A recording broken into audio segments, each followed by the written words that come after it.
بسم الله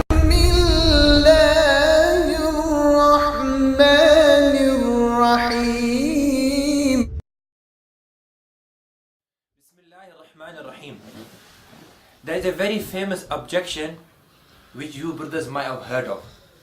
The Akhi, why do you blind follow? And this objection seems very strong and appealing. Makes you feel guilty. Now why are you blind following inside your deen? But the reality is that this objection is feeble, weak and absurd. There's no reality to this.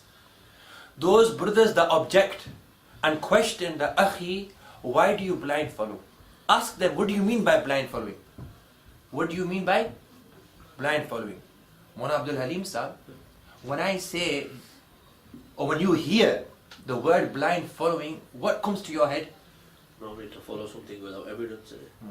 To follow something without knowing the Evidence. This is what we hear from the brothers. To follow something without knowing the evidence. La hawla wa la quwwata illa billah. Bid'ah, akhi. Why are you blind following? So to negate following a great school, a great imam, they will give this feeble, weak, absurd objection, the akhi, why do you blind follow? And the definition of blind following commonly is known as to follow something or somebody without knowing the evidence. Now this brother who is objecting, this Salafi brother who is objecting and saying with full conviction and josh, the Akhi, why are you blind following? You ask him a question, the oh Akhi, and we're all Akhis inshallah, we all each of the brothers, innamal mu'minuna ikhwa, he's also our Akhi. So you also ask him, the Akhi, this salah that you read, this salah from beginning to end, it involves many actions and many sayings, many af'al and many aqwal. Be honest, Allah subhanahu wa ta'ala is watching us.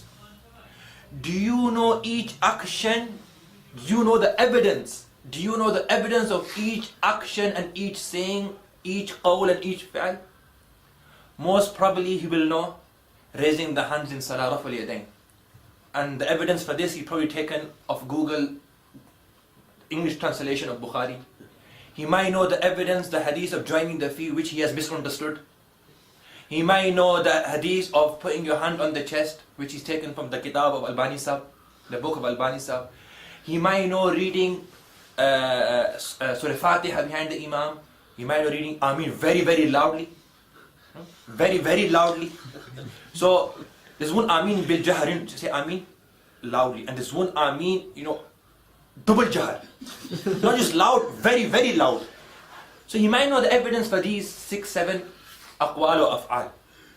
So that means, the question is now, to this Salafi brother, the rest of your namaz, this is not the whole namaz, this is only one portion of your namaz. 90% or so of your salah, according to your criteria and your concept of blind following, is blind following. Yeah. Your own namaz is blind following because you don't know the daleel and the evidence for each saying and each action of your salah. Because you don't know every saying, the daleel of every saying and action of your salah, according to your concept and your usul principle, you yourself are involved in blind following. And this is the illness according to you, is bid'ah according to you. So the illness and the bid'ah which you are condemning, you are involved yourself in. أَتَأْمُرُونَ النَّاسِ بِالْبِرِّ وَتَنْسَوْنَ أَنفُسَكُمْ. And the other thing is, that even though this seems very convincing and very appealing, practically this is impossible to follow everything in salah or everything inside our sharia adeen. We have over 1 million masail in Hanafi school, for example. To follow each evidence, to know the evidence for each action or each saying for a layman, for a normal person, is impossible.